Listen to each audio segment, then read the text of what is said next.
Hi guys, ಎಲ್ಲರಿಗೂ ನಮಸ್ಕಾರ. ಎಲ್ಲರೂ ಹೇಗಿದ್ದೀರಾ? ತುಂಬ ಚೆನ್ನಾಗಿದ್ದೀರಾ ಅಂದ್ಕೊಂಡಿದ್ದೀನಿ. ಮೋಸ್ಟ್ಲಿ ಈ ತಿಂಗಳಲ್ಲಿ ಇದೇ ನಾನು ಫೇಸ್ ಬಂದು ವಿಡಿಯೋ ಮಾಡ್ತಾ ಇರೋದು ಮೊದಲನೇ ವಿಡಿಯೋ ಆಗಿದೆ. 2025 ನನಗೊಂಥರ 25 ಥರ ಇಲ್ಲ. ಇಷ್ಟು ದಿನ ಮಾಡಬೇಕು ಅಂದ್ಕೊತಾ ಇದ್ದೆ. ಬಟ್ ವಿಡಿಯೋ ಮಾಡಬೇಕು ಅನ್ನೋಷ್ಟರಲ್ಲಿ ಅಳುನ ಕಂಟ್ರೋಲ್ ಮಾಡ್ಕೊಳಕ್ಕಾಗ್ತಾ ಇರಲಿಲ್ಲ. ಇವತ್ತು ಎಷ್ಟೋ ಧೈರ್ಯ ತಗೊಂಡು ನಿಮ್ಮೊಂದಿಗೆಲ್ಲ ವಿಡಿಯೋ ಮಾಡಬೇಕು ಅಂತ ಅಂದ್ಕೊಂಡು ಬಂದಿದ್ದೀನಿ. ದಯವಿಟ್ಟು ಕ್ಷಮೆ ಇರಲಿ. ನನ್ನ ವಿಡಿಯೋದಲ್ಲಿ ಫುಲ್ಲು ಏನಾದರೂ ಮೂಡ್ ಆಫ್ ಆಗಿಬಿಟ್ಟಿದ್ರೆ ಒಂಥರ ಹತ್ಕೊಂಡ್ಬಿಟ್ರೆ ಕ್ಷಮೆ ಇರಲಿ. ಏಕೆಂದರೆ ಒಂದು ಹೆಣ್ಣಿಗೆ ಮನೆಯಲ್ಲಿ ಕೂತ್ಬಿಟ್ರೆ ಎಷ್ಟೊಂದು ಕಷ್ಟಗಳನ್ನ ಫೇಸ್ ಮಾಡಬೇಕು ಅಂತ ನನ್ನ ಎಕ್ಸ್ಪೀರಿಯೆನ್ಸ್ನ ನಾನು ನನ್ನ ಫ್ಯಾಮಿಲಿ ಜೊತೆ ಶೇರ್ ಮಾಡ್ಕೊಳ್ಳೋಣ ಅಂತ ವಿಡಿಯೋನ ಮಾಡ್ತಾಯಿದ್ದೀನಿ ಗೈಸ್. ದಯವಿಟ್ಟು ಎಲ್ಲಾದರೂ ತಪ್ಪು ಮಾತಾಡಿದ್ರೆ ಬೇಜಾರಾಗಿ ಹತ್ಕೊಂಡ್ರೆ ಕ್ಷಮೆ ಇರಲಿ ನನ್ನ ಕಡೆಯಿಂದ. ಎಸ್ ಗೈಸ್, ಪ್ರೆಸೆಂಟ್ ಮೊದಲಿಗೆ ನಾನು ಯಾವ ಕಂಡೀಷನಲ್ಲಿದ್ದೀನಿ, ನಾನು ಯಾಕೆ ಇಷ್ಟು ದಿನ ವೀಡಿಯೋ ಮಾಡ್ತಾಯಿಲ್ಲ, ಎಲ್ಲ ಇದರಲ್ಲಿ ನಿಮಗೆ ಇನ್ಫಾರ್ಮೇಷನ್ ಕೊಡ್ತಾ ಹೋಗ್ತೀನಿ. ಮೊದಲಿಗೆ ವೆಲ್ಕಮ್ ಟು ಪ್ರಿಯಾ ಪ್ರಪಂಚ ಯೂಟ್ಯೂಬ್ ಚಾನಲ್. ದಯವಿಟ್ಟು ನನ್ನ ಚಾನಲನ್ನು ಯಾರೆಲ್ಲ ಸಬ್ಸ್ಕ್ರೈಬ್ ಮಾಡ್ಕೊಂಡಿರೋ ನೋಡ್ತಿದ್ದೀರೋ ದಯವಿಟ್ಟು ಸಬ್ಸ್ಕ್ರೈಬ್ ಮಾಡ್ಕೊಳ್ಳಿ. ನಿಮ್ಮ ಅನಿಸಿಕೆ ಅಭಿಪ್ರಾಯವನ್ನು ಕಮೆಂಟ್ ಮೂಲಕ ತಿಳಿಸಿ. ಎಸ್ ಗೈಸ್, ಬನ್ನಿ ಪ್ರೆಸೆಂಟ್ ನಾನು ಯಾವ ಥರ ಕೂತಿದ್ದೀನಿ, ನಾನು ಯಾಕೆ ಇಷ್ಟು ದಿನ ಫೇಸ್ ಬಂದು ವಿಡಿಯೋನ ಮಾಡೋಕ್ಕಾಗಲಿಲ್ಲ, ವಿಶ್ ಸಹ ಮಾಡಿಲ್ಲ 25ಗೆ ನಾನು ಯಾಕೆ ಮಾಡಲಿಲ್ಲ ಎಲ್ಲನೂ ಮಾಹಿತಿ ಈ ವಿಡಿಯೋ ಮುಖಾಂತರ ನಿಮಗೆ ತಿಳಿಸ್ಕೊಡ್ತೀನಿ. ಬನ್ನಿ, ತಡ ಮಾಡೋದು ಬೇಡ. ನಾನು ಪ್ರೆಸೆಂಟ್ ಸಿಚುವೇಶನ್ ತೋರಿಸ್ತೀನಿ. ಎದ್ದೇಳೋಕ್ಕಾಗಲ್ಲ, ಸಾರಿ ಅದಕ್ಕೆ. ಮತ್ತು ಈ ಅಮ್ಮನಿಗೆ ಜಂಬ ಕೊಬ್ಬು ಅದೆಲ್ಲ ಕಮೆಂಟ್ ಮಾಡಬೇಡಿ. ನನ್ನ ಪರಿಸ್ಥಿತಿ ನಿಮಗೆ ತೋರಿಸ್ತೀನಿ. ಈ ಕಂಡೀಷನಲ್ಲಿ ನನ್ನ ಫ್ಯಾಮಿಲಿ ಜೊತೆ ನಾನು ಶೇರ್ ಮಾಡ್ಕೋಬೇಕು ಅನ್ನಿಸ್ತು, ಆದ ಕಾರಣ ನಾನು ಶೇರ್ ಮಾಡ್ಕೋತಾ ಇದ್ದೀನಿ. ಬನ್ನಿ. ಎಸ್, ಪ್ರೆಸೆಂಟ್ ಸಿಚುವೇಶನ್ನು ಈ ಥರ ಕೂತಿದ್ದೀನಿ. ಬೆಡ್ಶೀಟ್ ಯಾಕೆ ಹಾಕ್ಕೊಂಡಿರ್ತೀನಿ 24 hours ಅಂದರೆ ನನಗೆ ಒಂಥರ ನಾಚಿಕೆ ಆಗುತ್ತೆ. ಯಾರಾದರೂ ಸಡನ್ಲಿ ನೋಡೋಕ್ಕೆ ದೊಡ್ಡವ್ರು ಬಂದಾಗ ನಾನು ಯಾವತ್ತೂ ದೊಡ್ಡವ್ರ ಮುಂದೆ ಕಾಲು ಚಾಚಿ ಕೂತವಳೆ ಅಲ್ಲ. ಇವತ್ತು ಈ ಥರ ಕೂತಿದ್ದೀನಿ ಅಂದರೆ ಪರಿಸ್ಥಿತಿ. ನಾನು ಬೆಡ್ಶೀಟ್ ರಿಮೂವ್ ಮಾಡಿ ತೋರಿಸ್ತೀನಿ ನಿಮಗೆ ಯಾಕೆ ಕೂತಿದ್ದೀನಿ, ಕಾಲು ಚಾಚ್ಕೊಂಡು ಯಾಕೆ ಬೆಡ್ಶೀಟ್ ಹಾಕ್ಕೊಂಡಿದ್ದೀನಿ ಅಂತ. ನೋಡ್ತಿದ್ದೀರಾ, ಇಲ್ಲಿ ವಾಕರ್ ಎನಿ ಟೈಮ್ ಪಕ್ಕದಲ್ಲೇ ಇರಬೇಕಾಗತ್ತೆ. ವಾಕರ್ ಇಲ್ದಿದ್ರೆ ಈವನ್ ವಾಶ್ರೂಮಿಗೆ ಸಹ ಹೋಗೋಕ್ಕಾಗಲ್ಲ. ವಾಕರ್ ಸಪೋರ್ಟಿಂದ ನಾನು ವಾಶ್ರೂಮ್ಗೆ ಹೋಗ್ತಾಯಿದ್ದೀನಿ. ಎಸ್, ನೋಡಿ ನನ್ನ ಕಾಲು ಈ ಥರ ಆಗಿದೆ. ಲಾಸ್ಟ್ ಇಯರ್ ಅಂದರೆ 2024 ಡಿಸೆಂಬರ್ 31 ಅಷ್ಟೇ ಗೈಸ್ ನಾನು ಕಾಲು ಮಡಚಿರೋದು. ಆವತ್ತಿಂದ ಇವತ್ತಿನ ತನಕ ಇದೇ ಪೊಸಿಷನಲ್ಲಿ ಕೂರಬೇಕಾಗತ್ತೆ. ಮಲಗಬೇಕಂದ್ರೂ ಹಿಂಗೆ ಮಲ್ಕೋಬೇಕು, ಸ್ಟ್ರೈಟ್ ಮಲ್ಕೋಬೇಕು, ಸೈಡ್ಸು ಮಲ್ಗೋಕ್ಕಾಗಲ್ಲ. ಕಾಲು ಏನು ಮಾಡಿದ್ರೂ ಬೆಂಡಿಂಗಿಗೆ ಬರಲ್ಲ. ನೋಡಿ, ಈ ಥರ ಶೇಕ್ ಮಾಡ್ಬೋದು, ಫೋಲ್ಡಬಲ್ಗಂತೂ ಬರೋದೇ ಇಲ್ಲ. ಲಾಸ್ಟ್ ಡಿಸೆಂಬರ್ 31 ಮಾರ್ನಿಂಗು ನಾನು ಮಹಾಬಲಿಪುರಂ ಬೀಚ್ಗೆ ಹೋಗಿದ್ದೆ. ಅಂದರೆ ಓಂಶಕ್ತಿ ಮಾಲೆ ಹಾಕ್ಕೊಂಡು ಹೋದಾಗ ಅಲ್ಲಿ ಈ ಥರ ಕಾಲು ಈ ಥರ ಬಿದ್ದಿದ್ದು ಏಟ್ ನನಗೆ. ಇದುವರೆಗೂ ಇನ್ನು ಕಾಲು ಮಡ್ಚೋಕ್ಕೂ ಆಗಿಲ್ಲ, ಬೆಂಡು ಆಗ್ತಾಯಿಲ್ಲ. ಫಸ್ಟ್ ಆಫ್ ಆಲು ಮಲಗೋದಕ್ಕೂ ಕೂರೋದಕ್ಕೂ ತುಂಬಾ ನರಕ ಅನುಭವಿಸ್ಬಿಟ್ಟಿದ್ದೀನಿ ನಾನು. ಡಿಸೆಂಬರ್ 31 ಅರ್ಲಿ ಮಾರ್ನಿಂಗ್ ಮಂಗಳವಾರ 7:30 8 ಗಂಟೆ ಅಷ್ಟರಲ್ಲಿ ಮಹಾಬಲಿಪುರಂ ಬೀಚ್ಗೆ ಹೋದ್ವಿ. ನೋಡೋಣ ಅಂದ್ಬಿಟ್ಟು ಓಂಶಕ್ತಿ ಮಾಲೆ ಹಾಕ್ಕೊಂಡು ಅಮ್ಮನವ್ರ ದರ್ಶನ ಎಲ್ಲ ಮಾಡಿಕೊಂಡು ನೆಕ್ಸ್ಟ್ ಡೇ ಬೀಚ್ ನೋಡೋಣ ಅಂತ ಬೀಚ್ ಹೋದ್ವಿ. ಬೀಚಲ್ಲೂ ನಾನು ಯಾವತ್ತೂ ಸಿಕ್ಕಾಪಟ್ಟೆ ಆಟ ಆಡ್ತಾಯಿದ್ದೆ. ನೀರಂದರೆ ತುಂಬ ಇಷ್ಟ ನನಗೆ. ಅವತ್ತು ಯಾಕೋ ಸ್ವಲ್ಪ ಹಿಂಜರಿದೆ, ಯಾಕಂದರೆ ಹೋಗ್ತಾ ಮಕ್ಕಳನ್ನ ಹಾಲಿಡೇಸ್ ಅಂದ್ಬಿಟ್ಟು ಊರಲ್ಲಿ ಬಿಟ್ಟಿದ್ದೆ. ಕಣ್ಮುಂದೆ ಎಲ್ಲ ಮಕ್ಕಳು ಬಂದ್ಬಿಟ್ರು. ನನ್ನ ಮಕ್ಕಳನ್ನೂ ನೋಡಿ ಬರಲಿಲ್ವಲ್ಲ, ನಾನೇನಾದರೂ ಆದರೆ ನನ್ನ ಮಕ್ಕಳಿಗೆ ಹೇಗೆ, ಈ ಥರ ಯಾಕೋ ನೆಗೆಟಿವ್ ಥಾಟ್ಸ್ ಬಂದ್ಬಿಡ್ತು ನನಗೆ. ಬೇಡ, ಸ್ವಲ್ಪ ಹಿಂಜರಿಯೋಣ. ಯಾವತ್ತೂ ನೀರಂದರೆ ಎತ್ತಿದ ಕೈ, ನೀರಂದರೆ ತುಂಬ ಒಳಗೆ ಹೋಗ್ತಾ ಇದ್ದವಳೆ ನಾನು. ಎಲ್ಲರನ್ನೂ ಎಳ್ಕೊಂಡು ಹೋಗ್ತಿದ್ದೆ. ಎಲ್ಲರೂ ಅಂದರು, ಏನಾಯ್ತು ಈ ಸರಿ ನಿನಗೆ, ಯಾಕೆ ಇಷ್ಟೊಂದು ಹಿಂಜರಿತಿದ್ಯಾ, ನೀನೇ ಧೈರ್ಯವಾಗಿರ್ತಿದ್ದಲ್ಲ ಈ ಸರಿ ಯಾಕೆ? ಇಲ್ಲಮ್ಮ, ಯಾರೂ ಫೋರ್ಸ್ ಮಾಡಬೇಡಿ ನನ್ನನ್ನು, ನನಗೆ ಯಾಕೋ ಮಕ್ಕಳು ನೆನಪಾದರು, ನನಗೆ ಅಳು ಬಂದಂಗೆ ಆಗ್ತಾಯಿದೆ, ಯಾರೂ ಫೋರ್ಸ್ ಮಾಡಬೇಡಿ ಅಂತ ಹೇಳಿ ಸ್ವಲ್ಪ ಮೊಣಕಾಲಿಗಿಂತ ಕೆಳಗಡೆ ಅಷ್ಟು ನೀರಲ್ಲಿ ಸುಮ್ಮನೆ ಜಸ್ಟ್ ನಿಂತುಕೊಂಡು ವಾಚ್ ಮಾಡ್ತಾಯಿದ್ದೆ ಬೀಚ್ನ. ಎಷ್ಟು ಚೆನ್ನಾಗಿರ್ತಿತ್ತು ಗೊತ್ತಾ. ಅರ್ಲಿ ಮಾರ್ನಿಂಗ್ ಬೇರೆ ಸನ್ರೈಸ್ ಆಗ್ತಾಯಿತ್ತು, ನೋಡೋದಕ್ಕೆ ಬ್ಯೂಟಿಫುಲ್ಲಾಗಿ ನೇಚರ್ ಇತ್ತು. ಆ ಸಮುದ್ರದ ಹಳೆಗಳ ಮಧ್ಯೆ ಸೂರ್ಯನ ಕಿರಣ ಹುಟ್ಟುತ್ತಾ ಇದ್ದರೆ ಸಖತ್ತಾಗಿರುತ್ತಲ್ಲ ಮಜಾ. ಅದನ್ನೆಲ್ಲ ನೋಡಿಕೊಂಡು ವ್ಯೂ ಮಾಡಿಕೊಂಡು ಸುತ್ತಮುತ್ತ ಸಿಕ್ಕಾಪಟ್ಟೆ ಆಟ ಆಡ್ತಾಯಿದ್ರು. ಇದೇನು ನಾವು ಬೆಳಿಗ್ಗೆ ಬಂದಿದ್ದೀವ ಮಧ್ಯಾಹ್ನ ಬಂದಿದ್ದೀವ ಅಂತ ನನಗೆ ಆಶ್ಚರ್ಯ ಆಗ್ತಾಯಿತ್ತು. ಅಷ್ಟೊಂದು ಸುಮಾರು ಜನ ಆ ಬೀಚಲ್ಲಿ ಅಷ್ಟೊತ್ತಿಗೆ ಇದ್ದರು. ಸೊ ಅಲ್ಲಿ ನಿಂತ್ಕೊಂಡು ನೋಡ್ತಾ ಇದ್ದೆ. ಹೋಗಿದ ಒಂದು 10 ನಿಮಿಷಕ್ಕೆಲ್ಲ ಮೊಣಕಾಲಲ್ಲಿ ಸೌಂಡ್ ಬಂತು ನನಗೆ. ಆ ಸೌಂಡ್, ಆ ನೀರಿನ ಹಳೆಗಳ ಮಧ್ಯೆ ನನಗೆ ಆ ಸೌಂಡ್ ಕೇಳಿಸ್ತು. ಕಾಲು ಇದ್ದಕ್ಕಿದ್ದಂಗೆ ಸೈಡ್ಗೆ ಹೋಗ್ಬಿಡ್ತು. ಅಯ್ಯ, ಇದೇನು ನನ್ನ ಕಾಲು ಈ ಥರ ಆಗ್ತಿದೆಯಲ್ಲ, ಏನಾಯ್ತು ನನ್ನ ಕಾಲಿಗೆ ಅಂದ್ಬಿಟ್ಟು ನಾನು ನನ್ನ ಕಾಲನ್ನ ಜಸ್ಟ್ ಮೂವ್ ಆನ್ ಮಾಡ್ಕೊಂಡೆ. ನನ್ನ ಸೈಡ್ಗೆ ಬ್ಯಾಲೆನ್ಸ್ ಸಿಕ್ತಿಲ್ಲ, ಗ್ರಿಪ್ ತಪ್ಪೋಯ್ತು. ನಾನು ನಮ್ಮ ಅಕ್ಕನಿಗೆ ಹೇಳಿದೆ, ಅಕ್ಕ ನನ್ನನ್ನು ಕರ್ಕೊಂಡೋಗಿ ದಡದಲ್ಲಿ ಕೂರಿಸ್ಬಿಡಿ, ನಡೆಯೋಕ್ಕೂ ಆಗ್ದಂಗೆ ಆಗೋಯ್ತು ಗೈಸ್. ಗ್ರಿಪ್ಪೇ ನನ್ನ ಕಾಲು ನನ್ನ ಹತ್ರ ಇಲ್ವಲ್ಲ ಅಂತ ಅನ್ನಿಸ್ಬಿಡ್ತು. ಜಸ್ಟ್ ನಿಂತಿರೋ ಜಾಗದಲ್ಲಿ ಅಷ್ಟೇ, ನಾನೇನು ಕುಣಿತಿರ್ಲಿಲ್ಲ, ಜಂಪ್ ಮಾಡ್ತಾ ಇರಲಿಲ್ಲ, ಜಸ್ಟ್ ನಿಂತಿದ್ದೆ. ಆ ಜಾಗದಲ್ಲಿ ಮೊಣಕಾಲಿಂದ ಪಟ್ಟಂತ ಸೌಂಡ್ ಬಂತು. ಆ ಸೌಂಡ್ ಬಂದಿದ ತಕ್ಷಣ ಕಾಲು ಸೈಡ್ಗೆ ಹೊರಟ್ಬಿಡ್ತು. ಇದೇನು ಈ ಥರ ಹೋಗ್ತಿದೆ ಅಂದ್ಬಿಟ್ಟು ನಾನು ನಮ್ಮ ಅಕ್ಕನಿಗೆ ಹೇಳಿದೆ ಕೂರಿಸ್ಬಿಡಿ ಅಂತ. ಅಲ್ಲಿ ಕೂರಿಸಿದ್ದು ಒಂದು 10 ನಿಮಿಷ ಮಸಾಜ್ ಮಾಡಿಕೊಂಡೆ. ನನಗೆ ನಾನೇ ಮಸಾಜೆಲ್ಲ ಮಾಡಿಕೊಂಡು ನನ್ನ ಕಾಲು ಪೇಯ್ನ್ ಏನು ಅನ್ನಿಸ್ಲಿಲ್ಲ ಅಂದ ಟೈಮ್ ನನಗೆ. ಮತ್ತೆ ನೀರಿಗೆ ಹೋದೆ. ಅಯ್ಯೋ ತಾಳಪ್ಪ, ಕಾಲಿಗೆ ಏನಾದರೂ ಹೆಚ್ಚು ಕಡಿಮೆ ಆಗಿಬಿಟ್ರೆ ಕಷ್ಟ. ತಣ್ಣೀರಲ್ಲಿ ರಭಸದಿಂದ ಬರ್ತಾ ಇರುತ್ತೆ, ಆ ನೀರಲ್ಲಿ ಜಸ್ಟ್ ಈ ಥರ ಮಸಾಜ್ ಮಾಡ್ಕೊಂಡ್ಬಿಡೋಣ ನನ್ನ ಕಾಲು ಅಂತ ಮತ್ತೆ ಹೋದೆ. ಮತ್ತು ನಿಂತ್ಕೊಂಡಿದ್ದೆ ನೀರಲ್ಲಿ, ಫುಲ್ ಎಲ್ಲ ಕಾಲೆಲ್ಲ ಮಸಾಜ್ ಮಾಡ್ಕೊಂಡು ಹೋಗ್ತು. ನಾನು 10 ನಿಮಿಷ ಮಸಾಜ್ ಮಾಡಿಕೊಂಡೆ. ಯಾಕೋ ಒಂಥರ ಭಯ ಫೀಲ್ ಬಂತು ನನಗೆ. ಸರಿ, ನಾನಿನ್ನು ಆಟ ಆಡಲ್ಲ, ನೀವು ಆಡ್ಕೊಂಡು ಬನ್ನಿ, ನಾನು ಕೂತ್ಕೊಂಡು ವಾಚ್ ಮಾಡ್ತಾ ಇರ್ತೀನಿ ಅಂತ ಹೇಳಿಬಿಟ್ಟು ನಮ್ಮ ಅಕ್ಕನಿಗೆ ಹೋಗಿ ಕೂತ್ಕೊಂಡೆ ದಡದ ಮೇಲೆ.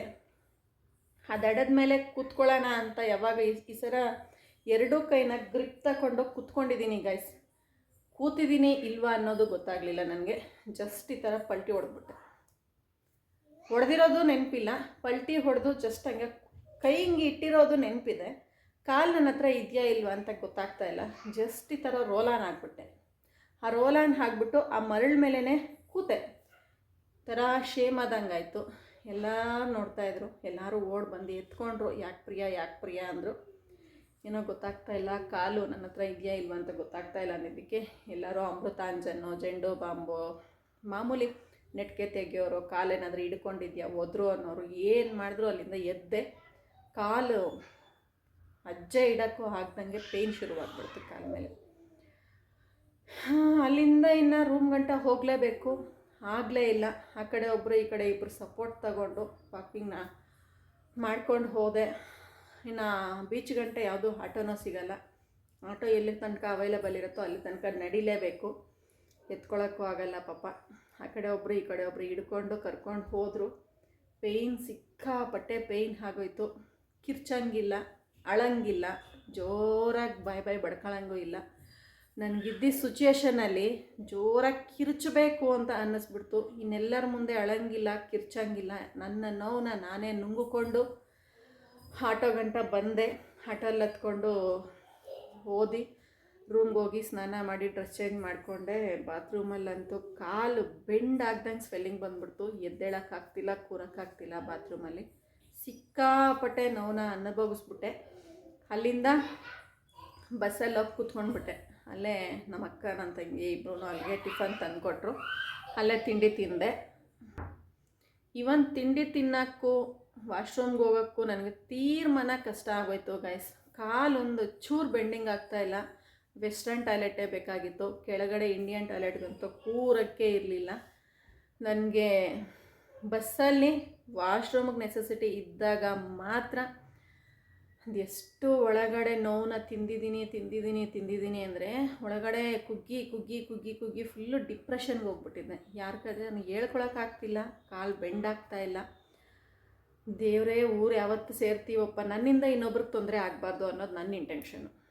ಬಸ್ಸು ಫುಲ್ಲು ಊರಿಂದ ಹೋಗಿದ್ದೀವಿ. ನಾನು ಒಬ್ಳಿಗೋಸ್ಕರ ಊರಿಗೆ ಹೋಗಿ ಅಂದರೆ ಬಸ್ಸಿನ ಜನ ಎಲ್ಲ ಬೇಜಾರು ಮಾಡ್ಕೊತಾರೆ. ನೋಡಿ, ಈ ಅಮ್ಮನ ಕಾಲು ಈ ಥರ ಆಯಿತು, ಈ ಅಮ್ಮನಿಂದ ನಾವು ಟ್ರಿಪ್ ಹೋಯ್ತು. ಆ ಮಾತುಗಳು ನನಗೆಲ್ಲ ಬೇಡ. ದೇವರೇ ನೀನೇ ಕಾಪಾಡಪ್ಪ ಅಂದ್ಬಿಟ್ಟು ಎಷ್ಟು ನೋವು ತಿಂದಿದ್ದೀನಿ ಗೊತ್ತಾ. 1 ಡೇ ಫುಲ್ಲು. ಮಂಗಳವಾರ ಬೆಳಿಗ್ಗೆ ಆ ಥರ ಆಗಿದ್ದು ಗೈಸ್, ಯೋಚನೆ ಮಾಡಿ. ನಾನು ರೀಚ್ ಆಗಿದ್ದು ಬುಧವಾರ ಬೆಳಗಿನ ಜಾವ 5 ಗಂಟೆಗೆ ಮನೆಗೆ ರೀಚ್ ಆಗಿದ್ದು. ಅಷ್ಟು ತನಕ ಎಷ್ಟು ನೋವು ತಿಂದಿರಬೇಕು, ಹೆಂಗಾಗಿರಬೇಕು ಕಾಲಂದರೆ. ಕಾಲು ಸರಿಸುಮಾರು ಅಂದರೆ ಒಂದು ಕಾಲು, ನನ್ನ ಕಾಲು ಇದ್ದಿದ್ದು 2-3 ಪಟ್ಟು ಸ್ವೆಲ್ಲಿಂಗ್ ಜಾಸ್ತಿ ಆಗೋಯ್ತು. ಫುಲ್ಲು ಟೈಟ್ ಆಗಿಬಿಡ್ತು ಕಾಲು. ಏನು ಮಾಡಿದ್ರೂ ಆಗಲಿಲ್ಲ. ಹಸ್ಬೆಂಡ್ ಏನಾದರೂ ಹತ್ರ ಇದ್ದಿದ್ರೆ ನಾನೇ ಬಂದು ಕರ್ಕೊಂಡು ಬಂದುಬಿಡ್ತಿದ್ದೆ ಅಂತ ಅವ್ರಿಗೆ ಪೇಯ್ನು. ಹೇಳಲಿಲ್ಲ ಹಂಗೂ. ಪೇಯ್ನ್ ಯಾವಾಗ ಜಾಸ್ತಿ ಆಗೋಯ್ತೋ ಅವಾಗ ಅವ್ರು ಕಾಲ್ ಮಾಡಿದಾಗ ಹತ್ಕೊಂಡ್ಬಿಟ್ಟೆ. ಅವ್ರಿಗೆ ಏನೋ ಆಗಿದೆ ನನ್ನ ಹೆಂಡ್ತಿಗೆ ಅಂತ. ಅವ್ರಿಗೂ ಏನಾಯಿತು ಅಂತ ಕೇಳಿದ್ರು. ಈ ಥರ ಬೀಚಲ್ಲಿ ಬಿದ್ದೆ, ಕಾಲು ಬೆಂಡ್ ಆಗ್ತಾಯಿಲ್ಲ ತಿಳಿದಕ್ಕೆ ಅವ್ರಿಗೂ ಫುಲ್ ಅಪ್ಸೆಟ್ ಆಗಿಬಿಟ್ರು.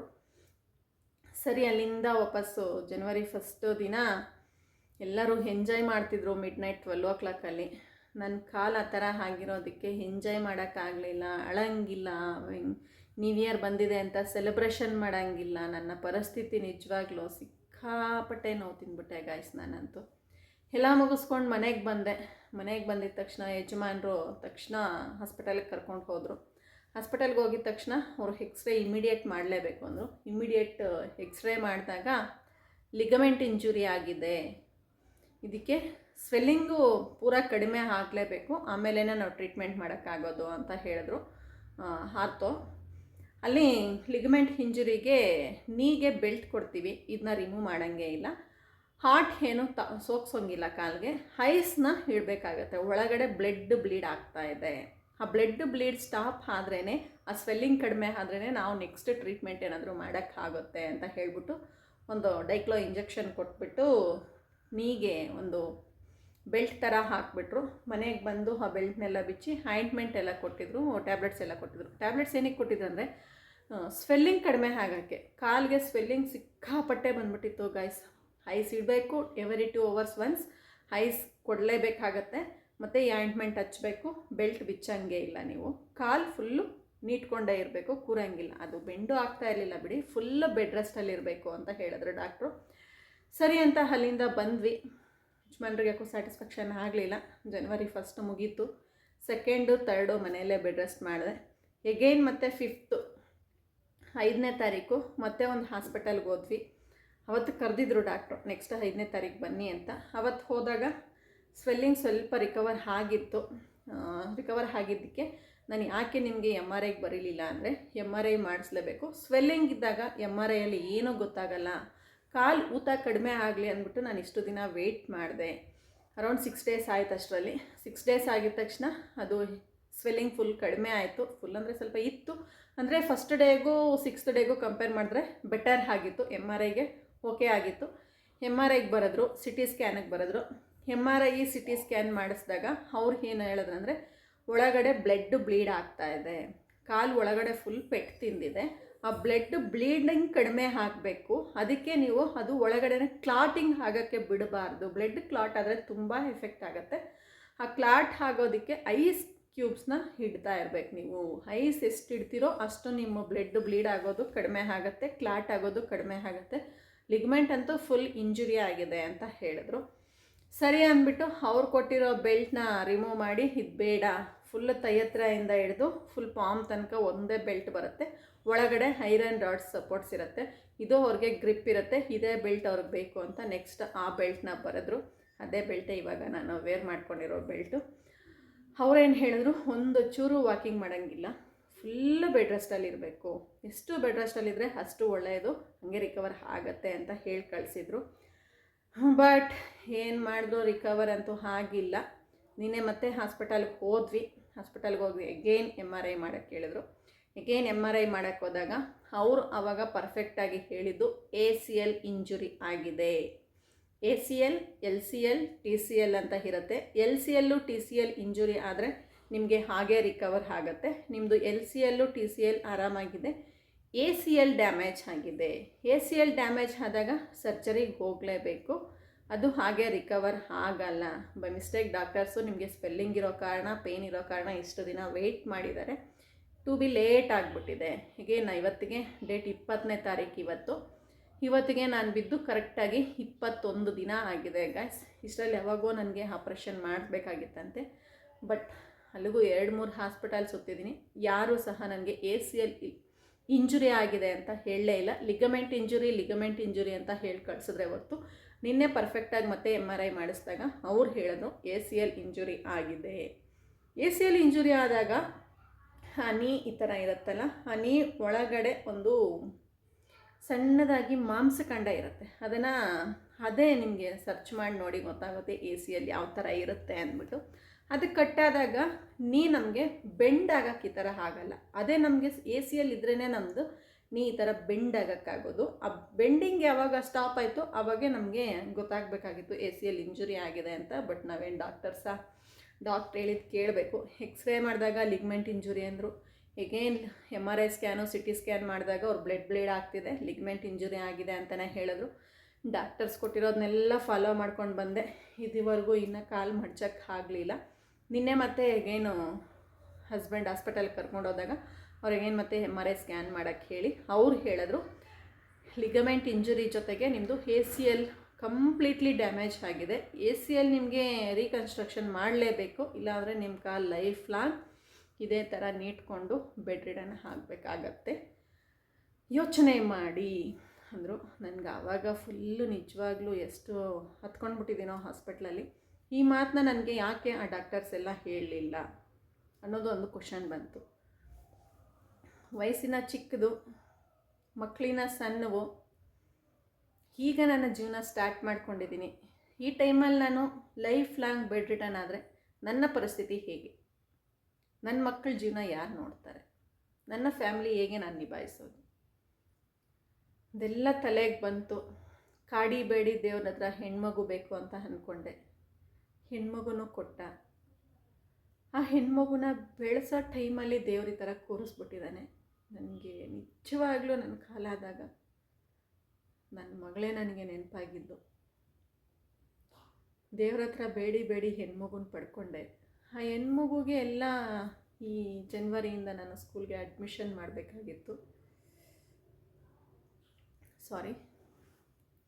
ಜನವರಿಗೆ ಡಿಸೆಂಬರಲ್ಲೋಗೆಲ್ಲ ಸ್ಕೂಲ್ಸ್ ಎಲ್ಲ ನೋಡ್ಕೊಂಡು ಬಂದಿದ್ವಿ. ಅಡ್ಮಿಷನ್ ಆಗಬೇಕಾಗಿತ್ತು. ಖಾಲಿ ಥರ ಮುರ್ಕೊಂಡು ಕೂತ್ಕೊಂಡಿದ್ದೀನಿ. ಬೋನ್ಸ್ಗೇನೂ ಎಫೆಕ್ಟ್ ಇಲ್ಲ ದೇವ್ರ ದಯದಿಂದ. ACL ಇಂಜುರಿ ಆಗಿದೆ. ಆಪ್ರೇಷನ್ ಮಾಡಿದ್ದೊಂದು ವೀಕ್ಗೆ ರಿಕವರ್ ಆಗ್ತೀರಾ ಐ ಆಮ್ ಶೂರ್ ಅಂತ ಡಾಕ್ಟರ್ ನನಗೆ ಪ್ರಾಮಿಸ್ ಮಾಡಿದ್ರು. ನಿನ್ನೆ ಸಿಕ್ಕಾಪಟ್ಟೆ ನೀಟಾಗಿ ಕ್ಲೀನಾಗಿ ಒಂದು 40 ಮಿನಿಟ್ಸ್ ನನಗೆ ಎಕ್ಸಾಮಿನೇಷನ್ ಮಾಡಿದ್ದಾರೆ ಡಾಕ್ಟರು. ನನ್ನ ಕೈಯಾರೇ ನಾನೇ ಆಪ್ರೇಷನ್ ಮಾಡ್ತೀನಮ್ಮ, ಹೆದರ್ಕೋಬೇಡ, ಬಿ ಬ್ರೇವ್ ಅಂತ ಎಷ್ಟು ಧೈರ್ಯ ತುಂಬಿದ್ದಾರೆ ಗೊತ್ತಾ ಗಾಯ್ಸ್. ನನಗೆ ನನ್ನ ಮಕ್ಕಳೇ ನೆನಪಾಗ್ತಾಯಿದ್ರು. ಈ ವಯಸ್ಸಲ್ಲಿ ಈ ಥರ ಕೂತ್ಬಿಟ್ರೆ ನನ್ನ ಜೀವನಕ್ಕೆ ಯಾರಾಗ್ತಾರೆ ಗಾಯ್ಸ್? ಎಲ್ಲ ತಿಳುವಳಿಕೆ ಮಾಡಿಕೊಂಡು ಎಲ್ಲ ಅವ್ರ ಹತ್ರ ಎಕ್ಸಾಮಿನೇಷನ್ ತೊಗೊಂಡು ಬಂದ್ವಿ. ಅವರು ಈ ವೀಕಲ್ಲಿ ಅಂದರೆ ನೀವು ಯಾವತ್ತು ಡೇಟ್ ಕೊಟ್ಟರೆ ನಿಮ್ಮ ಡೇಟ್ಗೆ ನಾನು ಬಂದು ಆಪ್ರೇಷನ್ ಮಾಡ್ತೀನಿ ಅಂತ ಹೇಳಿದ್ದಾರೆ.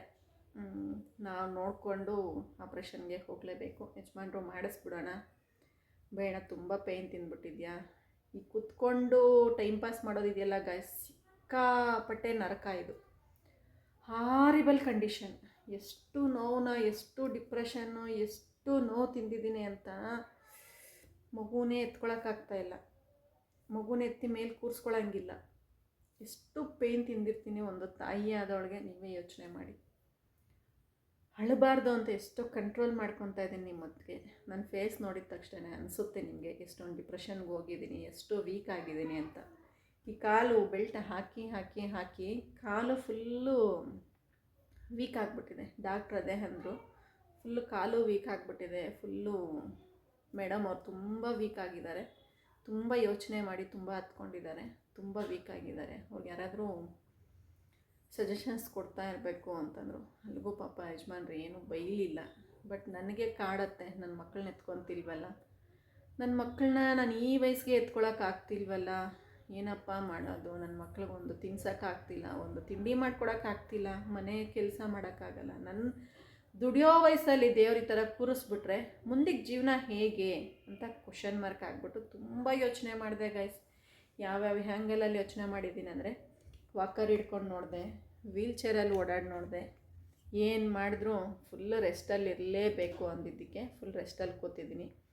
ನನ್ನ ಕಷ್ಟನ ನಿಮ್ಮ ಜೊತೆ ಶೇರ್ ಮಾಡ್ಕೋಬೇಕು ಅನ್ನಿಸ್ತು. ನೆಕ್ಸ್ಟು ಹಾಸ್ಪಿಟಲ್ಗೆ ಆಪ್ರೇಷನ್ಗೆ ಹೋದಾಗ ನೆಕ್ಸ್ಟ್ ವಿಡಿಯೋದಲ್ಲಿ ನಿಮ್ಮ ಮುಂದೆ ಸಿಗ್ತೀನಿ. ನಾನೇನಾದರೂ ನಿಮಗೆ ಬೇಜಾರು ಅನಿಸಿದರೆ ನನ್ನ ಕಡೆಯಿಂದ ಸಾರಿ. ನನ್ನ ಕಷ್ಟ ನನ್ನ ಫ್ಯಾಮಿಲಿ ಅಂದ್ಕೊಂಡು ನಾನು ಶೇರ್ ಮಾಡ್ಕೊಂಡಿದ್ದೀನಿ. ಏನೋ ನೋಡೋಣ ದೇವ್ರು ಏನು ಇಟ್ಟಿದ್ದಾರೋ ಏನೋ. ದುಡಿಯೋ ವಯಸ್ಸಲ್ಲಿ ಕೂರಿಸಿದ್ದಾರೆ, ಕೂದು ತಿನ್ನೋ ವಯಸ್ಸಲ್ಲಿ ಇನ್ನೇನು ಕೊಟ್ಟಿದ್ದಾರೋ ದೇವ್ರಿಗೆ ಬಿಟ್ಟಿರ್ತೀನಿ. ನಾನು ಯಾರಿಗೂ ಒಬ್ರಿಗೆ ಮೋಸ ಮಾಡಿಲ್ಲ, ವಂಚನೆ ಮಾಡಿಲ್ಲ. ಬಟ್ ಅದೇನೋ ಹೇಳ್ತಾರಲ್ಲ, ತುಂಬ ಒಳ್ಳೆಯವರಾಗಿದ್ದರೆ ಅವ್ರಿಗೆ ಕಷ್ಟ ಜಾಸ್ತಿನಂತೆ. ಮೇ ಬಿ ಅದು ನನಗೆ ಪನಿಷ್ಮೆಂಟ್ ಆಗಿದೆ ಅನಿಸುತ್ತೆ ನನ್ನ ಪ್ರಕಾರ. ಮೆಶ್ಮಾರ್ ಅದೇ ಹೇಳ್ತಾ ಇರ್ತಾರೆ, ತುಂಬ ಒಳ್ಳೆಯವರಾಗಿರಬಾರ್ದು ಕಣೆ, ಒಳ್ಳೆಯವ್ರಿಗೆ ದೇವ್ರು ತುಂಬ ಪರೀಕ್ಷೆ ಮಾಡ್ತಾರೆ. ಎಲ್ಲರೂ ಹೇಳ್ತಾರೆ ಪರೀಕ್ಷೆ ಮೇಲೆ ಪರೀಕ್ಷೆ, ಪರೀಕ್ಷೆ ಮೇಲೆ ಪರೀಕ್ಷೆ ಕೊಟ್ಟು ನಿಮ್ಗೊಂದಿನ ಸುಖ ಕೊಡ್ತಾರೆ ದೇವರು, ಅಷ್ಟು ಗಂಟ ವೆಯ್ಟ್ ಮಾಡಿ ಅಂತ ಹೇಳ್ತಾರೆ. ಸರಿ, ಅಷ್ಟು ಗಂಟ ವೆಯ್ಟ್ ಮಾಡೋಣ. ವಿಡಿಯೋ ಇಲ್ಲಿಗೆ ಹೆಂಗೆ ಮಾಡ್ತೀನಿ. Thank you.